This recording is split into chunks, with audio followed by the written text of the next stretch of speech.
Hi guys, welcome back to my channel. Today we are doing my reading wrap up for May. This was a very good reading month overall. I had some really big hits.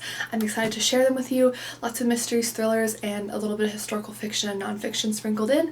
Let's go and hop into it. Okay, so let's start with Sometimes I Lie by Feeney. This is a thriller, and the basic premise of this is there's three, let me read them. It says, my name is Amber Reynolds. There are 3 things you should know about me. 1, I'm in a coma. 2, my husband doesn't love me anymore. And 3, sometimes I lie.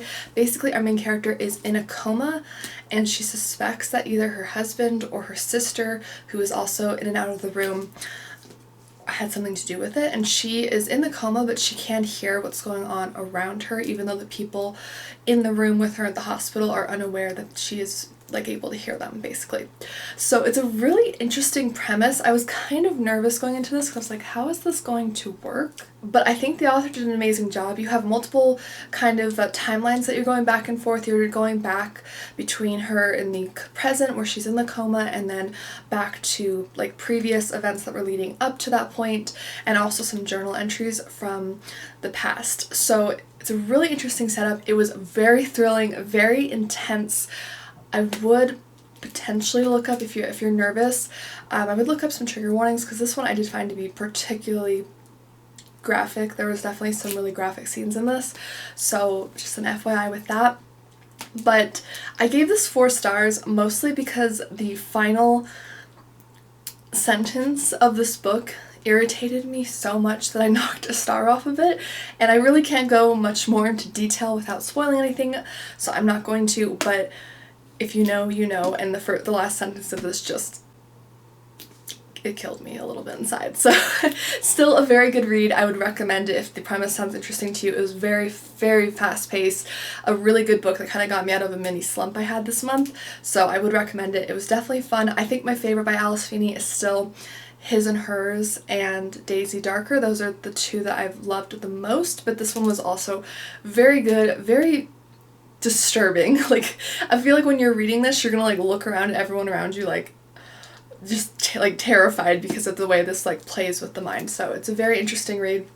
I would recommend it. It's quite the thrill, I would say. This next one I think will surprise some of you who've watched my channel, because I love the series, but I DNF'd this book. And I feel a little guilty about it because I really love every other book in this series, and that is Nothing But Trouble by Ellie Alexander, part of the Bake Shop mystery series. I think this is book 11. I have read all the books leading up to this, and they've all been anywhere from 3.5 to maybe 4.5, 5-star reads. So they've all been, I've read all of them. I never DNF'd any. I liked all of them. This one takes place with our main character, Jules. She has moved back home in the first book to Ashland, Oregon, where her mom works and runs this bake shop called Tort, and she joins her mom there because she's a pastry chef, and they build the business together. And of course, different mysteries happen because it's a cozy mystery series. And the characters in this are great. The setting and the holiday spirit that a lot of the books have is one of my favorite elements of it. But this book, I was so bored. I feel so bad for saying that, because I love this series and I will absolutely continue reading the next book, but the plot for this just didn't do it for me. The basic premise of this is that Jules is moving into her old family home, and while she's there she ends up finding some old belongings and stuff, including her dad's journals. And her dad passed away when she was in her late, I want to say her teen years. She was pretty young when her dad passed away, so she starts to read them. She wants to feel closer to her dad again, and it's really exciting just to see his handwriting after all these years. And she discovers that her dad was kind of working on a case. He was kind of trying to sleuth around like she does in modern times, even though he was also a pastry chef. So it wasn't exactly his chosen profession, but he seemed to have a bit of a penchant for sleuthing like Jules does. And the book goes back and forth between his journal entries, so you're reading all of these long chapters with the journals, and nothing's really happening at the same time. It's just reading his journals and kind of Jules' reactions to it, but nothing is happening in modern times, at least not to the point where I got about halfway through, and I couldn't keep going. I was just so uninterested. So as much as I love this series, I did actually end up DNFing this. So that was very surprising to me, and I'm definitely sad about it because I really love this series otherwise, and I would highly recommend the series otherwise, but this book, I didn't love it. If you've read the series, like a good amount of the books in it, let me know what your response to this was. Did you like it as much as the other books? Was it a favorite of yours? Did you not like it as much? I'd love to hear your thoughts because it definitely wasn't it for me. A mystery that did do it for me was Mint Chocolate Murder by Mary Allen. This series is rapidly becoming like a favorite of the culinary cozy mystery genre for me. So this is part of the Ice Cream Shop mystery series, and this is book 2 in the series. Book 3 is actually coming out this month. I did a whole like animation and synopsis of it in my new June cozy mysteries, which I will link above if you want to check it out. But this series is really fun. Our main character is Riley Rhodes. She's a travel food blogger and an ex-librarian at the CIA, and now she's working in an ice cream shop that her friend inherited in the first book. And this one was really fun. It basically takes place in this castle, which already the setting for that is amazing. The actual series takes place in Penniman, Connecticut. There is this place called Moy Mull Castle, which was like brought over from Scotland, and there's all these like ghost stories and like Scottish heirlooms and things in it. It's very atmospheric and fun, and the person who kind of owns the castle is like this famous like supermodel, and she's working with her photographer who is very rude, and nobody can really understand why she's putting up with him because he's rude, he's dismissive, the models don't like working with him, and he ends up dead. Brings up a whole bunch of things. The mystery for this was very interesting, very fun. I think the author does a good job of really like adding some great layers to it, so there's a lot of interesting tidbits that all like build up, and then you have that big like aha moment at the end, which I love, and then I'm really falling in love with the characters.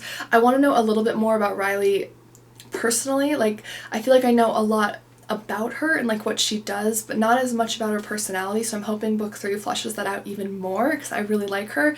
And the characters in the ice cream shop with her, like the surrounding cast of characters, are also really great. There's even some lovely cats in this that have their own personalities that I love, so this was really fantastic.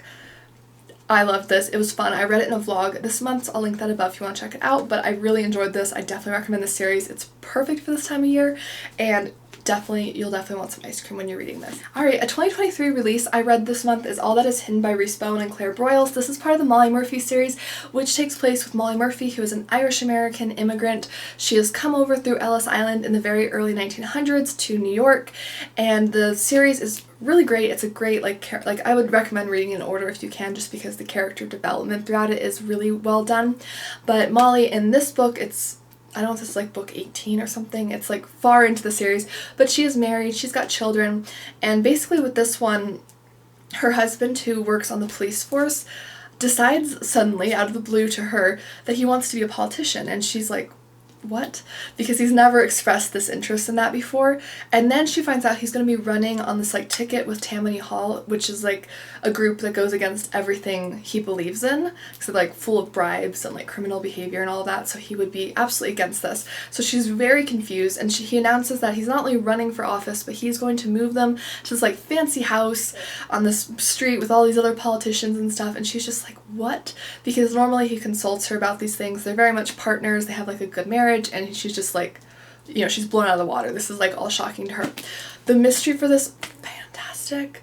I loved the mystery for this. I was able to put it together right before the end, but it was such an exciting reveal. I thought the clues and everything sprinkled about were interesting. This is a really great cozy mystery historical fiction series. If you're interested in learning a bit about like the historical realities at the time, and Molly's always standing up for the underdog, which I really like, which in this case tends to be women in this one because it was more politically like driven of a mystery, so a lot of times the women in the room were being dismissed by the men because at the time they didn't have the right to vote.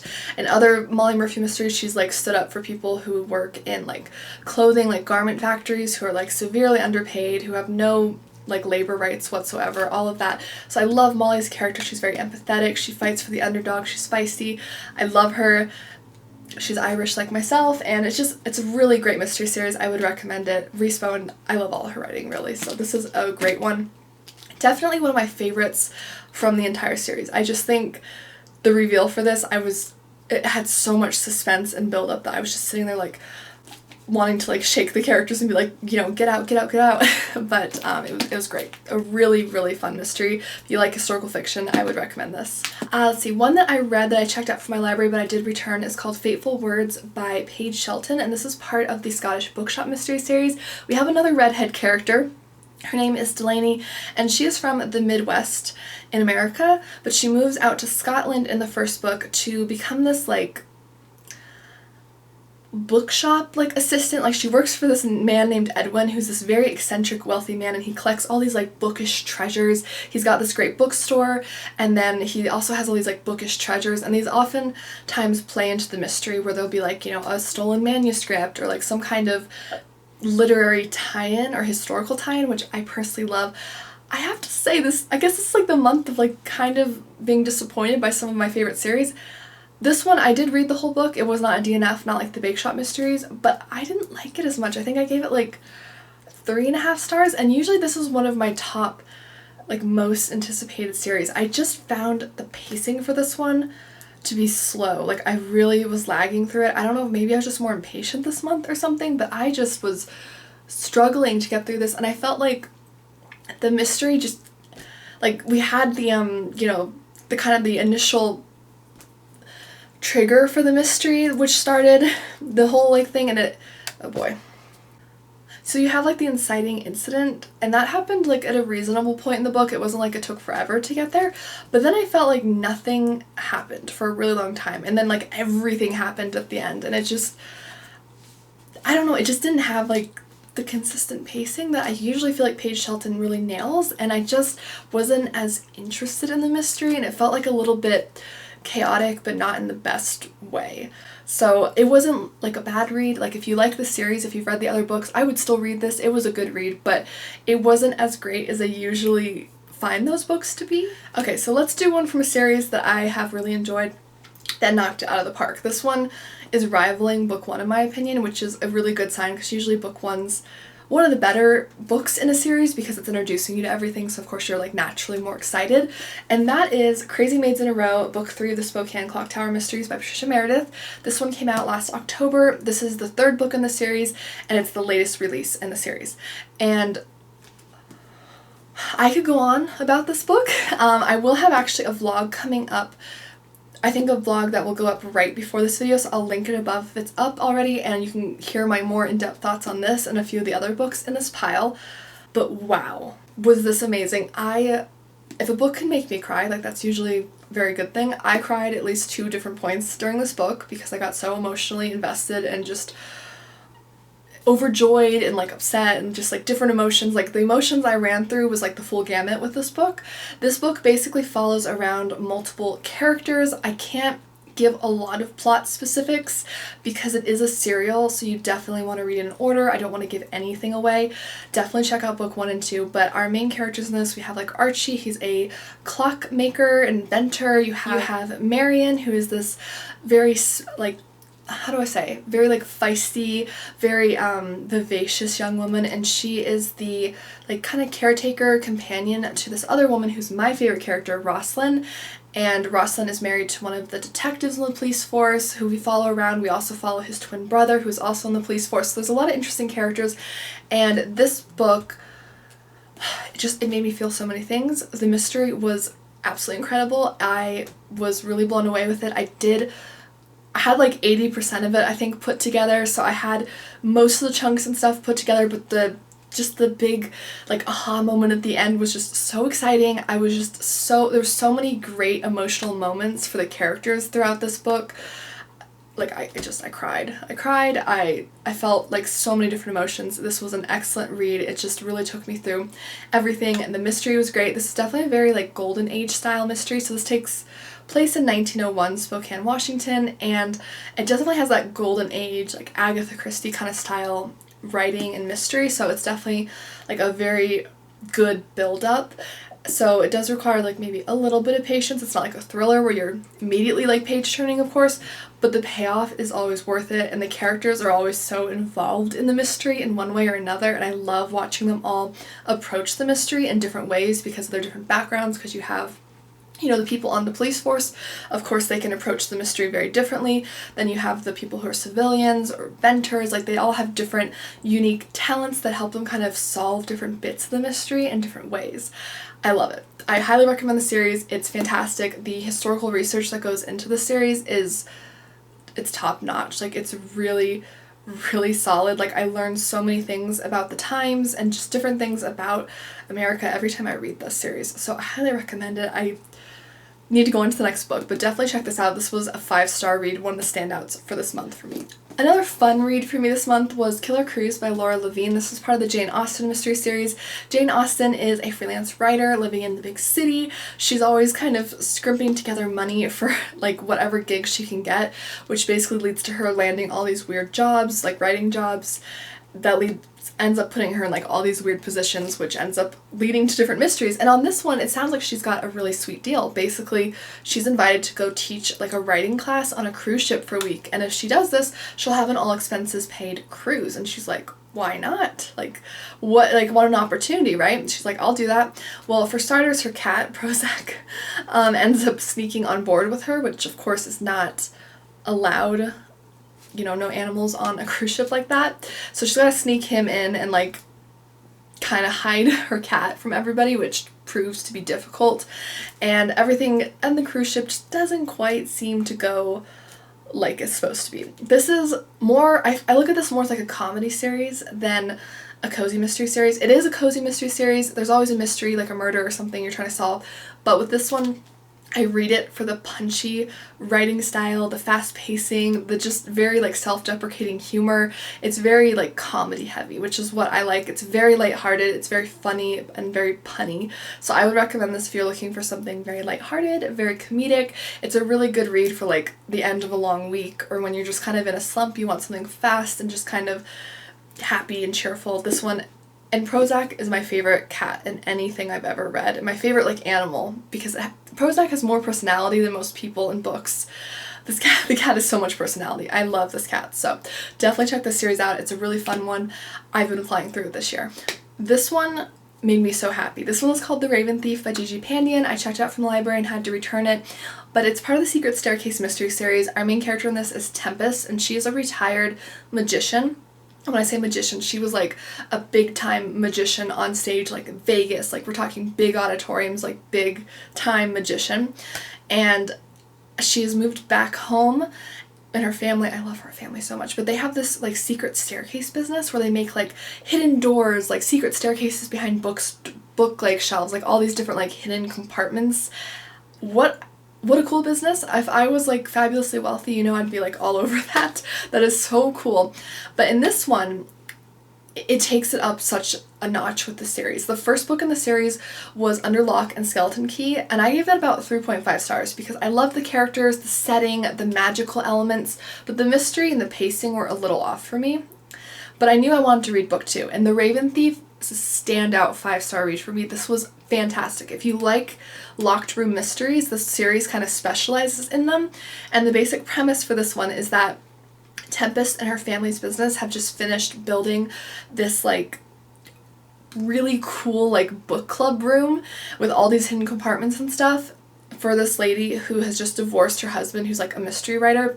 And they have built this room out and she wants to hold like a seance in there to like cleanse the room of her divorced husband's like bad energies or whatever. So she invites Tempest and like her grandfather and some other people, and they're all there, they're doing the seance, and all of a sudden the husband's body drops from like the ceiling onto the table, like the seance table, just while everyone's there holding hands. And it's like the mystery is how did he like how could he have like died in front of everybody but nobody knew he was like, you know, it's kind of like asking like how could he have just like appeared on the table, everyone's holding hands. It's a fantastic locked room mystery. This mystery and pacing was excellent. Like it really, I'm so excited for book 3. I'm so impatiently waiting for that. Book 3 hasn't been announced yet, so I'm now very much impatiently waiting for book 3, but it was a fantastic mystery. Next I have a Ruth Ware thriller. It's called In a Dark Dark Wood, and this This is creepy. This book was so incredibly creepy. So this is one of her earlier works. I've been kind of working my way through her. So basically our main character in this is Lenora, otherwise known as Lee or Nora to some people, and she's a reclusive writer. She keeps to herself. She lives in a very small like little apartment, and that's how the way she likes it. But suddenly she gets this email from like an old friend of hers from like college that she hasn't spoken to in years, and her friend is inviting her to her hen weekend, or like her bachelorette weekend basically, because she's about to get married. And Leah is just like, is this like a mistake, because she's so puzzled by the invitation. But she ends up going on the weekend trip, and basically it's out in the middle of nowhere in the dark woods in a glass house. Why does anybody build a glass house? That seems like the most horrible idea. I've seen several thrillers take that concept, and I will never live in a glass house, that's all I can say. But this is so creepy. It's in the middle of the dark woods, the characters are isolated, you have the other members of the hen party, you have the bride-to-be, a lot of drama there because of their old past together as friends, and basically 48 hours later, Lee wakes up in a hospital room, and she knows that somebody from the hen party is dead, but she doesn't remember who. So you're going back and forth between two different perspectives, her during the actual weekend and then her now in the hospital bed trying to figure out what has happened, because she's suffering from some memory loss, like I think she got hit on the head or something. And it's a fantastic thriller, definitely not as polished as some of the more recent works that she's published, which I would expect because this is like an earlier novel of hers, but still very thrilling, very raw, very exciting. I really enjoy this. I recommend reading this during the daytime because I was definitely a bit creeped out. So this was a fun one, very fun concept. I love the isolation trope. The glass house is absolutely terrifying and creepy because Lee and a lot of the other characters feel like they're being watched, and that just adds to that suspense throughout the book. So I also started 2 new cozy mystery series this month, and this will be in the vlog, as I have this in some of the vlogs as well. They're linked above if you want to check out more on them. But I read Cheddar Off Dead, a cheese shop mystery by Korina Moss, and then 6 Feet Deep Dish by Mindy Quigley, which is part of the Deep Dish mystery series. I don't know if it's Deep Dish Pizza mystery series or Deep Dish mystery series. I'll have it on screen, but these were both really good. I would say both 4 stars for me. Very strong reads, really great cozy mysteries. I am very excited for book 2 out of both of these. I own book 2 here, and I'm actually on hold with my library to get book 2, which just came out from this series. So I'm super excited for this. In this one, we have our main character, Willa. She's a cheesemonger. She's opened this French like cheese shop in Sonoma Valley. It's her dream. She's opened it. She's like spent her life going to France and different cheesemonger places to get like her cheesemonger certification. I'm probably not quite saying that right, but you get the gist. She's opened the cheese shop. She's got this lovely cast of characters who work with her. Archie, who is like a college age guy who's very sweet. He's very shy. He has a crush on like the girl from the shop like across the street. It's very sweet. He's very loyal. And then you have this older lady who works there, and she is a retired teacher, and she's just a character. I love her. She's a hoot. Basically, Willa is accused of a murder because somebody is found murdered near the cheese shop with one of the cheese shop's like custom knives in their back. So it's not looking great for Willa, and she also had a motive. So the police are kind of really hounding her on this, and she has to solve this mystery before her cheese shop is forced to close down due to like bad publicity, lost sales, and if she goes to jail, of course, that would put a bit of a hijink, you know, in things. So it's a really great mystery. I found it to be very cozy, very charming, very inviting, great characters, a really solid mystery. I'm very excited for book 2, which is Gone for Gouda. Cannot wait for more of this, and you will absolutely want cheese while you're reading this, especially goat cheese, because one of the characters we're kind of hanging out with during this book is a goat cheese farmer, and you'll want goat cheese with all the different dishes they make with goat cheese. Like, so good. I want goat cheese. Such a good book. And then this one as well, you'll want pizza. And then one of my favorite elements of this is Butterball right here. This cat.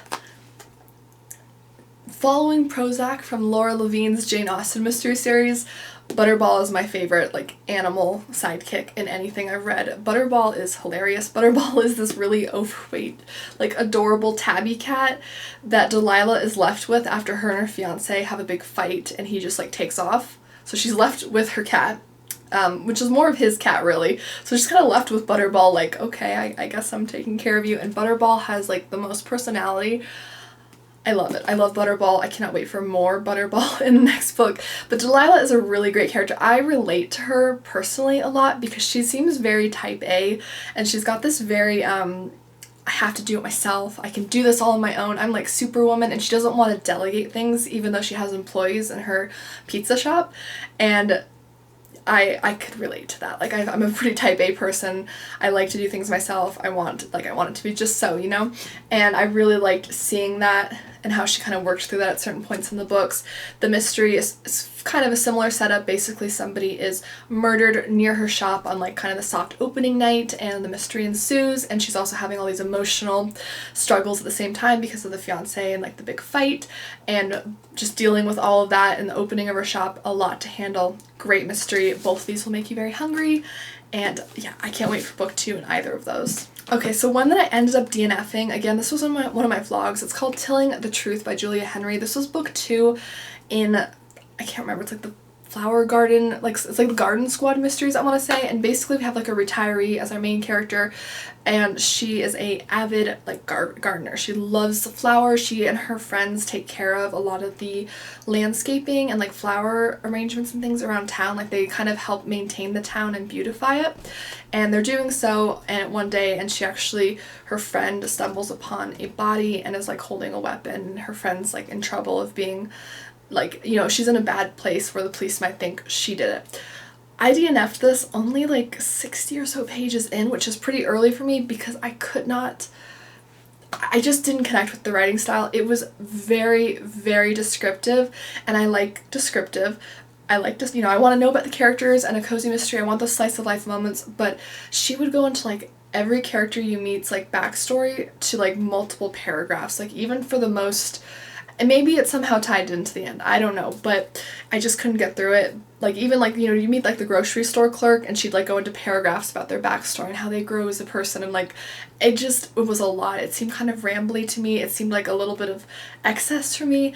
It just wasn't my personal taste. I can't really comment on the mystery because I didn't get far enough to really delve into that and the pacing with the mystery, but I just couldn't really get past the writing style. It just didn't connect with me. It wasn't my taste personally. Another thriller I read this month was You Shouldn't Have Come Here by Jeneva Rose. This was my first Jeneva Rose, and I'm conflicted. I think I gave it like a 3.5 to 4 stars. The ending was like it went off with a bang. It was a very big reveal and stuff, but the whole book, looking at it as a whole, it was very slow burn.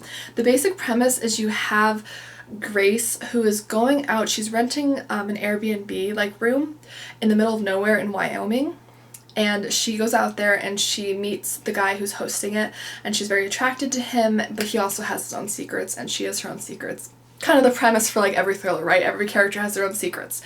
Great. So she's there and she starts to discover some interesting things about like the ranch she's staying on, such as the fact that there was a missing woman there, like staying there before her. And she's a little concerned about that, but she's kind of falling in love with the guy, Calvin, and it's going back and forth between both their perspectives, so it's very interesting to see their take on both scenes. But this read to me much more like a slow burn romance than a thriller, which I signed up for a thriller personally. That's kind of what I wanted. It definitely was thrilling. There was a lot of suspense building. You got like little tidbits dropped here and there that made you think, oh, I wonder if this or that, but it was a little too slow for me. The only reason I stuck around was because I really wanted to know if my theory about it was right. And I had the outcome figured out, but the motive for one of the characters threw me for a loop. But it was a good reveal. Blew my mind a bit, that last chapter, but it was good. Like, if the premise sounds interesting to you and you don't mind a bit of a slow burn thriller, then I would still recommend it. It's a good read. I don't regret reading it. I still had a great time reading it, but I just wanted like maybe a little more action earlier into the book because it just felt like I was halfway through it and I was still like, okay, I kind of know the general idea of what the thriller is about, but I needed a little bit more here. Like, I want a little more action taking place. Next we have Finlay Donovan Jumps the Gun, a novel by Elle Cosimano. This is the third and latest 2023 release in Finlay Donovan, and I'm conflicted about this. I liked this more than book 2. This is a very chaotic mystery series. It is not cozy. I want to establish that. I think it's being marketed as cozy, but after reading this book in particular, it's definitely not cozy. So just keep that in mind.